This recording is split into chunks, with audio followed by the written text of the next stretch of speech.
And then nothing bad happened ever. The end. Look at that beautiful placement of light. Yeah, it was nice watching the we could watch the Adastran sunset happen in its accelerated rate over the course of this scene. Mm-hmm. So the angle of light and its temperature kept changing. And now it's like sunset and everyone's gone. There's just this old man at the counter. The far back, you see him. Wait, where? He's really he's way back there. He looks like a scruffy dog. He's really cute. I like him. One of those like little Scotty dogs. Yeah, he looks like a Scotty. I do wonder. I mean, it's all those little things, but I wonder, like, do they have different looking wolfish people? Probably, yeah. They're probably not as severe as dogs because dogs are what humans did. But I mean, why would like these wolf people make themselves into Chihuahua people? Like, why would they wouldn't let this happen to themselves? I would assume. Yeah, a lot of the unholy nightmare breeds probably wouldn't exist. But like humans have a great amount of diversity because of how we like spread across the whole planet and then also like dominated the world everywhere and then developed in all those places. Well, so like wolves would probably be similar. So there's probably a greater variety of wolves than there are earth wolves. Oh, I would assume so, because I mean, I'd like to imagine a world where it's like, oh, in the cold parts of Adastra, there's all these like extra fluffy wolves, that white. kind of whatever.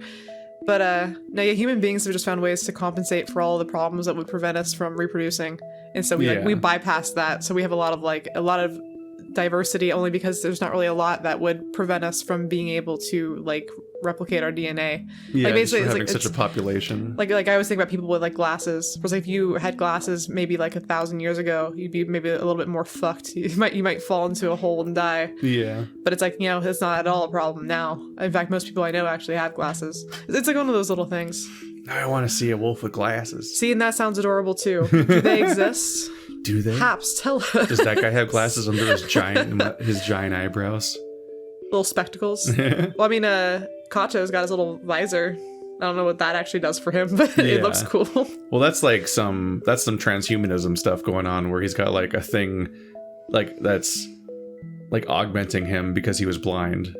Because he lost one eye when his head exploded, and then the other one failed like later afterwards. Well, if they could augment so he doesn't him, have eyes. I guarantee they have fucking wolves with glasses then. If they can do that. Yeah, because that was what is it? Kato is parental tech, so that's more like the parents like stepped in and saved him essentially. Oh, I see. As opposed to like the other stuff that they have to do, like this cafe doesn't have parental tech in it. It's just what wolves made as a society. Mm-hmm. So like glasses are probably just glasses. It's a shame that they wouldn't like spread the parental tech amongst the average individuals. I don't think they have that much, and I don't think they can make it. Is the thing. I see. So it's like really specific. So it's extremely privileged, essentially, yeah, because like he just has like what was it? Amicus's dad basically demanded that happened to Kato. Like he demanded it of the parents.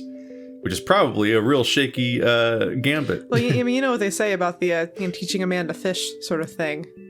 Parents, I feel like instead of just being like, here's a fix for your specific problem, favorite child, maybe just like teach people how to do things themselves, give them the means, and then they can make their whole society better. As opposed to they touched on that earlier when they were sort of debating the point of this entire experiment or whatever this is happening. Because, like, different parts of the siblings interpret this as, like, a competition between the siblings. Yeah, to get more parental favor. Themselves in some way. And from that perspective, the Chemians are supposedly getting really close to essentially being able to create parental tech. Like, everyone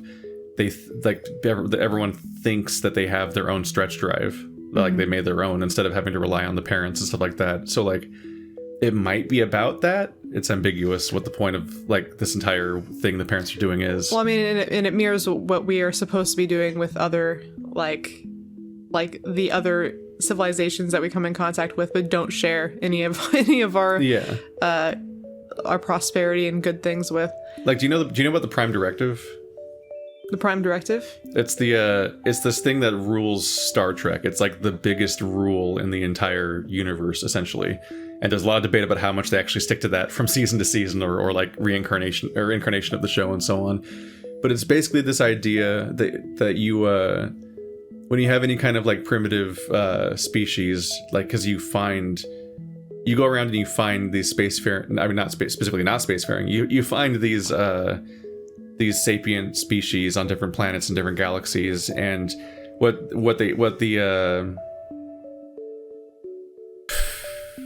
I'm forgetting what Star Trek is called. Star Trek. I can think of the USS Enterprise. The Alliance? I forgot what the government's called. Oh, fuck. But the government in Star Trek that is like the one that the humans are in, and the androids and the Spocks and the whatnot, the Vulcans and so on. That big alliance. They have this rule where it's like, if you find these primitive species, like they observe them and they track them, and they like sort of like what happened. But you here don't with you don't interrupt their progress. You leave them. Yeah, you don't interfere specifically. You don't throw rocks in the stream. You don't. Yeah.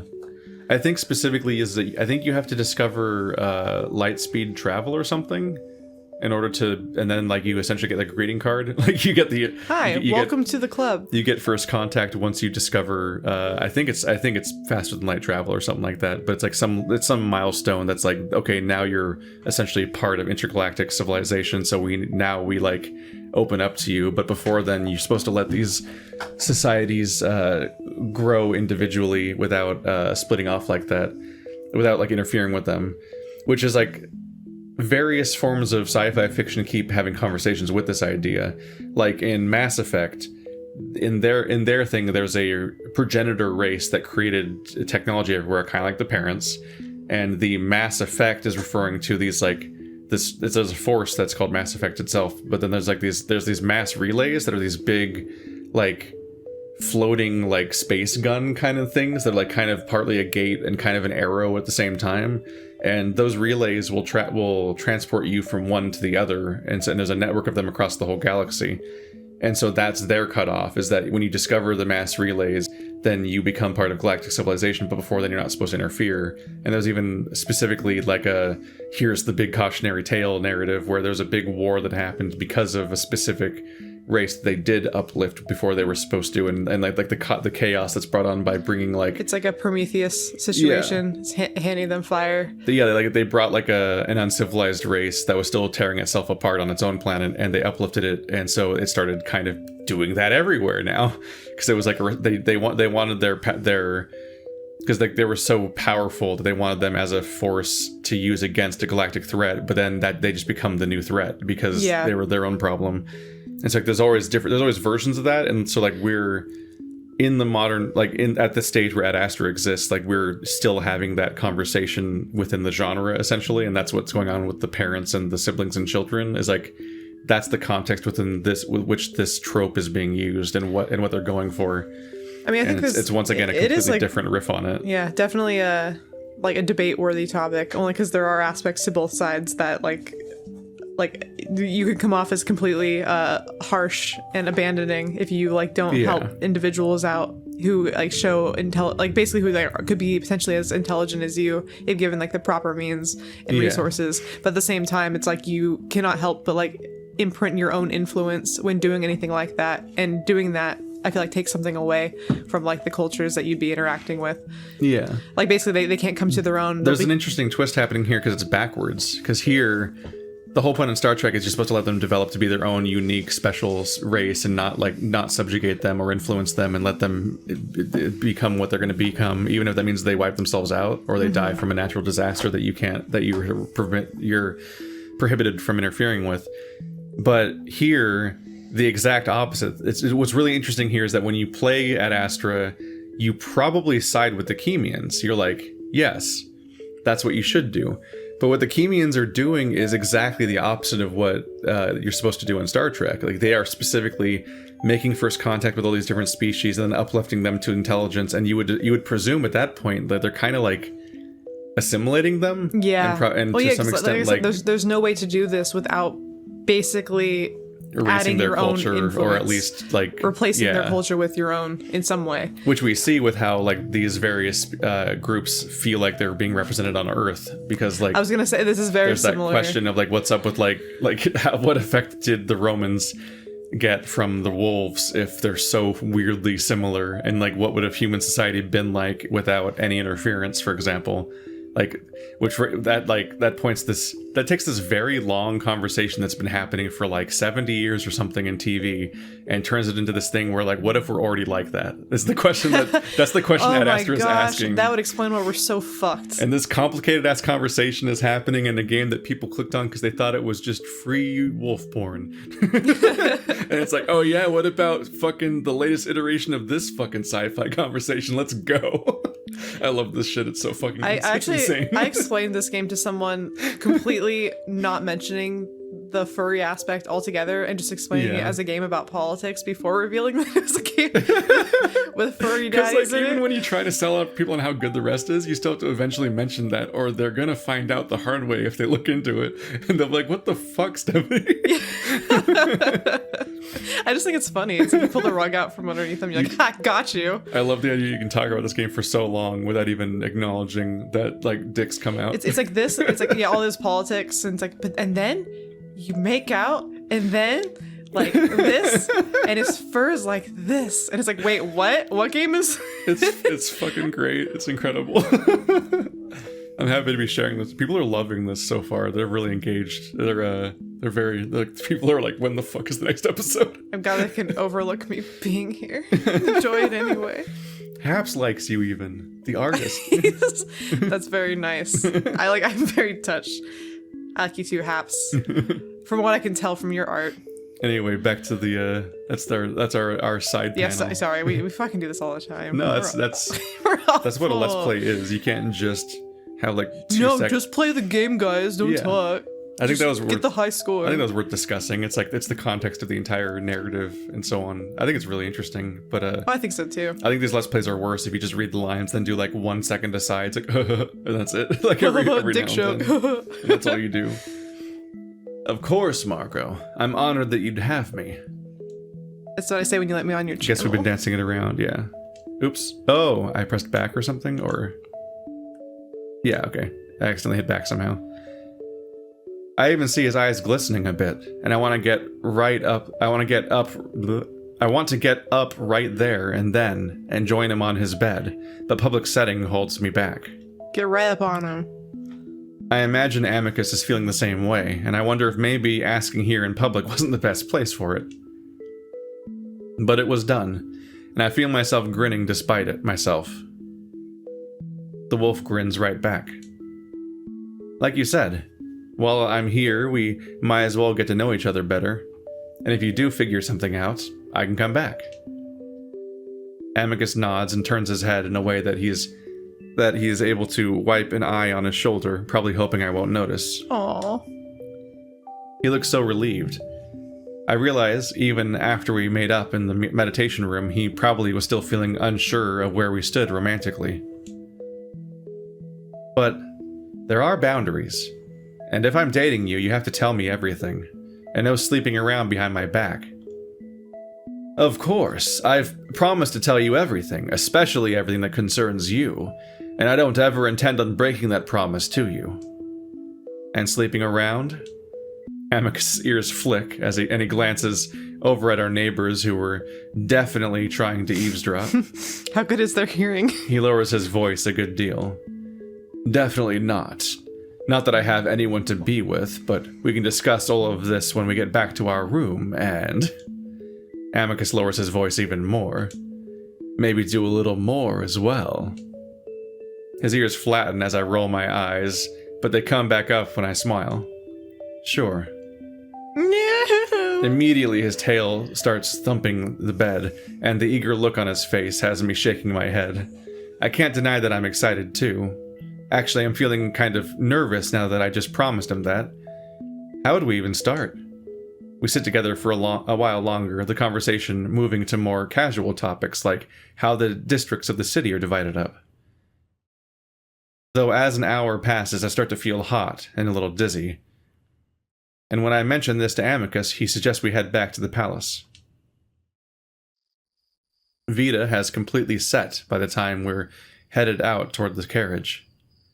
Of course, several delegates surround us as we start to head off, but Amicus promises he'll only be 10 minutes, and I head out into the street alone to stand next to the chariot. It's a bit nicer out here in the open air compared to the stuffy restaurant. I can tell now that I'm definitely getting sick, and all the soreness and exhaustion was just the beginnings of the creeping fever that I can feel breaking out across my skin. I end up sitting on the carriage step, head bowed as I feel myself start to sweat. It's not anything I haven't felt before, but there's an odd, prickling sensation underneath it all, like pins and needles just under my skin, leaving me wanting to itch at various places on my body. Oh, man. I just wish Amicus would hurry up, and the others too, since I'm the only one standing here. I can't even remember where Nefero and Virginia went. Someplace shopping, I think. Simeon. Cassius's voice is low and quiet to my left, and I glance over to see him leaning up casually against the chariot. I make a half-hearted attempt at bowing at him, just sort of flopping my head in his direction. The wolf glares before walking toward me. What game are you playing? Now is probably the worst time for this to happen. Game? I mumble out, stupidly, looking toward the restaurant to see if I can see Amicus through the crowd gathered in front. Do not act stupid. I know you're capable of understanding. I just shake my head, but immediately regret it as I feel all the food that I'd just eaten roil around in my stomach. I'm really sick. Way more than I'd realized, and I can't believe how hard and fast it's hitting me. Do you remember several weeks back in which you served me during midday meal? Virginia and Nefero were there.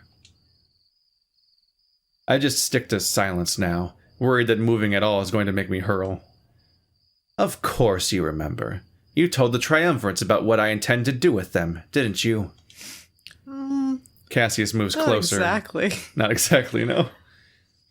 He's the double meaning here too. Like, he thinks we're playing dumb with him like before, when we actually are just like losing it right now. Yeah.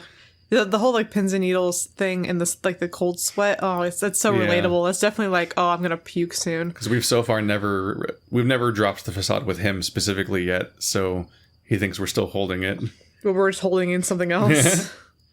Cassius moves closer, but the feelings coursing through my body leave me not caring all that much about him right now. I need to get to Amicus. I need to tell him something's wrong. I hug myself, feeling that prickling sensation erupt to the surface, my skin on my arms and chest and legs burning and itching in the most horrible way. I have never experienced this before. This is a thing? Well, this is pretty bad, but like, you've never like gotten like food poisoning or anything before? No.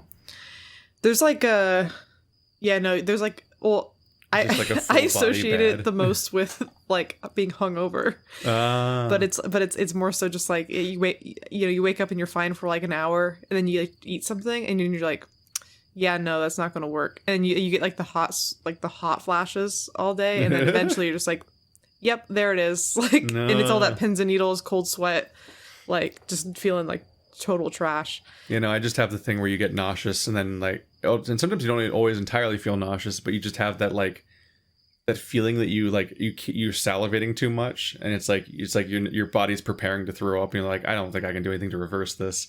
Sometimes it's like 10 minutes of just living with the fact that like apparently I'm building towards this, but I don't have that much. I'm such a pro, man. I'm just like, if I know I'm gonna throw up, I make it happen. I've been in public places and been like, okay, I'll be right back, guys, or whatever. And I'll just like walk into like a public bathroom, make myself puke, and then come back out like nothing happened. Like, oh, I'm fine. And later on I'll be like, guys, I puked earlier. You didn't even know. I'm very proud of my abilities. So professional. I gasp. I don't make anyone else's problem. What is that? Some sort of simian language? Listen to me. I want to know what you told them, and how you knew to tell them. I feel bumps on my arms, bumps that weren't there just minutes ago. I look down, and even though it's hard to see in the darkness, I'm at least able to see that the skin is splotchy and discolored. I don't think this is a hangover. Yeah, no, this is definitely, this seems like food poisoning or an allergic reaction. Shakily, I touch one of the splotches and watch as a tear of clear liquid oozes out. Oh, fuck, no, that's definitely, like, you're allergic to something. That's really bad. What the hell? Something grabs the front of my robes and pulls me up. Are you listening, pet? I said... I was worried about small movements, and that huge lurch pushes my stomach over the edge, and I immediately projectile vomit straight into the middle of Cassius's torso. His white torso might stain. We both stare at the mess on his fur, which is starting to drip down heavily onto his garments. Oh. Oh, gods. Oh, gods! If you want to shut somebody down, you just puke on them, because they won't be able to do anything else. The wolf screeches, and at the same time, I vomit again, right in the same spot. No. Cassius immediately stumbles back, screeching as he waves his paws uselessly at the mess, then actually starts to retch himself. Don't touch it. That's the problem, is he's not touching it, so he doesn't know what to do, Yeah, so he's just like gesturing at it, like to do. And he's not even wearing a shirt. It's not like you just take off your shirt. Like it's just on his chest. It's fur too. You can't even just rub it off. It's a complete nightmare. It's horrible. It's so bad. It's a good thing he's the worst person. I'm not able to see if he's actually throwing up too. Instead, I crumple to sit on the ground, feeling the world spin around me. Thankfully, the next thing I hear is Amicus's voice. It sounds like it's coming from far away, even though I can tell that he's crouching right next to me. What did you do to him, Cassius? I did nothing. He... I hear splatter noises. No. Marco, what happened? What's wrong? I sway, and Amicus lets me lean into him despite my vomit-covered robes. That's very sweet. I don't know. Was it the food? Are you... I stick out an arm and I feel the wolf catch it delicately, examining it. Gods. He mumbles it under his breath. What happened, Cassius? I hear more footsteps, and for some reason I feel myself becoming embarrassed that everyone's seeing me like this. That does suck. That barbarian... he vomited on me. It sounds like Cassius is about to cry, and for some reason that's pretty funny to me right now. He vomited on me. I try to laugh, but my throat is so sore. Virginia, he's sick. We need to get him back to the palace. Get in the carriage. It's too slow. I feel the world tilt as I seem to just levitate off the ground. Then I realize that Amicus has picked me up. The Praetors have much faster vehicles. We can get one from them. Marco. I hear his voice, but for some reason I can't respond. It's like a dream. There's no time. I'm running back. Amicus! He's just gonna carry How us. far are we? I feel my body bouncing up and down, thrown left and right. Oh, it's the bad music. Uh-oh. Bad end. Game over. Oh no! Let's go back an episode. We were at the good end last episode. Yeah. It's like I'm in some kind of demented thrill ride. I reach out into the darkness to stop it somehow, but all I feel is something furry and warm. Everything hurts and itches at the same time. What is this? Marco? Hey, stay with me, I'm here. Who? I force my eyes open, even though they burn so much. Oh man, your eyes burn too. I stare up at the gnarled things above me and wonder what they are. All that comes to mind are bony, skinless hands reaching up to the sky. Can you hear me? There's a breathless, wheezing voice above me as the horrible bouncing ride continues. I just want to sleep. There's another sound, an odd, droning one, and the earthquake finally stops. Amicus, get in, you fool. Neferu, he's having seizures. He has pustules all over his body. The voice above me sobs and gasps, and I want to reach up and put a hand over its mouth so that it's quiet, so that I can sleep. Calm yourself. Virginia's having a physician flown into the palace. You need to... He's crying. Eventually, not at all. Everything mercilessly... Alright, what a moment to just fall apart. Everything mercifully goes quiet again. I float through a void of quiet, soft black clouds that tickle and nip at my skin. It itches, and I want to itch, but something seems to be holding me down. I open my eyes slowly, staring up at the ceiling. I'm starting to get really annoyed that I can't just fall asleep. I have so much to do tomorrow. We're going on a trip to Naples, I think, to try the authentic Italian pizza. I'm gonna have a terrible time if I don't get at least a little. I realize that I can't move. Icy fear grips my chest, and at the same time I see something large scuttling up the wall. A giant spider skitters upwards, its movements off, like it's a puppet being pulled up by strings. It moves across the ceiling, even though it's the size of a giant crab. I can't move at all. End quote for some reason. I don't know what happened there. Adastra did not... You did Adastra arachnids are disturbingly large. I grit my teeth as it comes to stop above my head, then falls straight down onto my face, legs fanning out. Get off! I shove at it as the thing's pressing at my face. I told you to hold him down.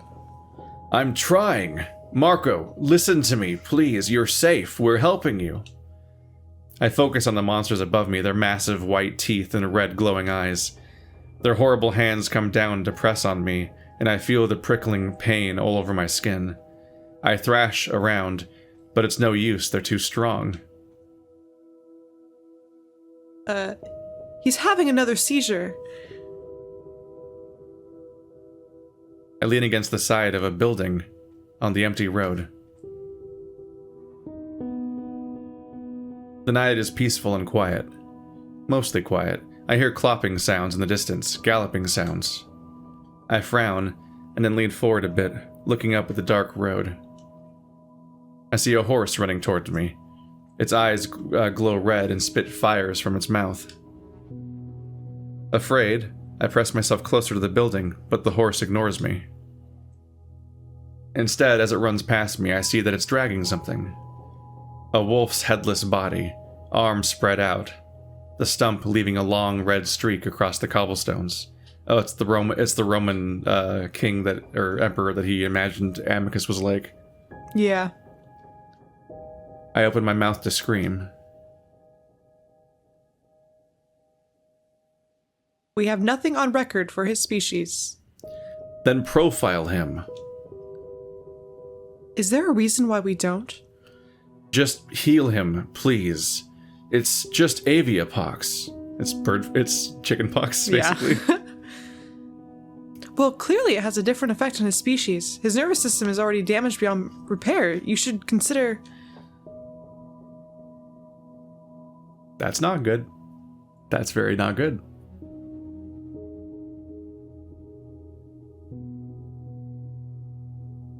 This is the first voice you ever did. Things never seem to go as planned, do they? I am sorry that you had to experience this. I did not foresee it. Who's that? Do not worry, you are still on the correct course. You will be able to complete this task. I just need a little time. Understand that this will not be easy, even for the parents. The pain will be temporary. What's happening?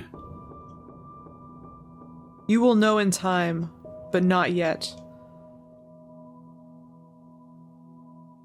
Time loses meaning. Blackness, simultaneously eternal and non-existent. Nightmares ebb and flow, building and fading. Scenes from my earliest childhood to my landing on Adastra, all warped by horrific and violent imagery that never happened. But as soon as each one ends, I forget, just like any other dream. Except one.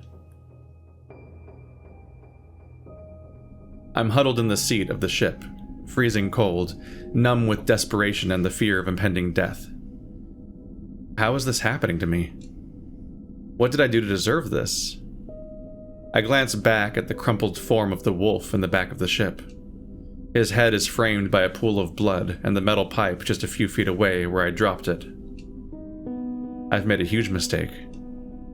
The anger and terror I'd been feeling over the past several hours, days, weeks, builds until I scream and smash both my fists on the glowing panels in front of me. The next thing I know, light blasts the interior of the ship and I cover my face with my hands. Still, the light pierces through, and I see blood red. The ship vibrates violently, and I know right away that we're being pulled into it. I reach out, despite the impossible light, uselessly pounding at the unresponsive panels. I wonder what that word means. Periculum? Like peril? Wait, what word? The whole screen's covered in the word periculum. Oh my gosh, I didn't even see that transition. So this is a vision of if we had hit Amicus in the head with a pipe. Yeah. Which now, remember what happened there? What? He swung the pipe at Amicus's head, and then he had a strange feeling he couldn't explain where it diverted course. Yeah, it shifted and hit him like in his meaty neck instead. In his meaty neck. Well, that's how it was described. It's almost as if we're going through like alternate endings, I guess. Like different routes in which this story could have taken. After a few moments, the brightness and heat become unbearable. I finally throw myself to the floor, crawling toward my wolf. Amicus, help! But the light continues to grow, and soon everything is lit up in a blinding white, the heat so intense that the metal melts underneath my hands and knees. I guess periculum means, it's Latin for danger or risk. Yeah, I was probably right then about the root of peril. The peril, yeah. I'm on fire. I am fire. I feel lines of molten lead course through from the base of my neck, down my spine, branching out into my limbs, even my toes and fingers.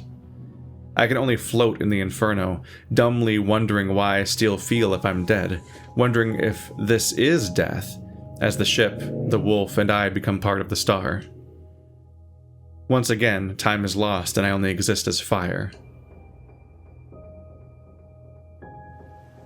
I stare up at the sky, the air suddenly cool as I try to comprehend the sudden change from the harsh, all-consuming starlight to the gentle, cold moonlight.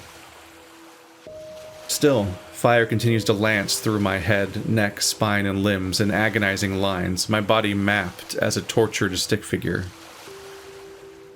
It hurts more than anything I'd ever experienced, but it's fading after what happened in the star, so I try to relax in the sand. After a few minutes, I realize that I can hear the waves, and I feel something drawing me toward the water. I'm a little scared of getting up, of any movement at all, terrified that it might trigger the pain anew, but it doesn't. It almost feels like I'm not moving at all. I glide toward the water, watching the surface reflect the bright planet and moon in hypnotic ripples. Entering the lake and feeling the cold, gentle water wash over my skin is the best feeling I've ever felt. Oop. It envelops me slowly, moving up my legs, torso, and finally my head, and just like that, the pain and fire is chased away, subdued to a dull, tingly throb. I gasp in relief, somehow able to breathe under the water. I drift through the dark water, watching the globes of light dance and sway above me before I finally resurface. It's only then that I remember Amicus. Fear grips me. Was he still on that ship? Did I leave him behind in the star? I look up and see the lights glittering from the palace, and I begin to swim towards it, somehow moving much faster than I should be able to. Instead of swimming to the beach, though, I end up moving toward the balcony, straight to Amicus's room. As I get closer, I realize that someone is on the balcony. It's Amicus, and my heart fills with relief. He's got his back to the railing, leaning against it casually. Even though I can only see him from behind, I realize that it's not the Amicus I know. Instead, he's in full robes, and he's a lot more skinny than I remember.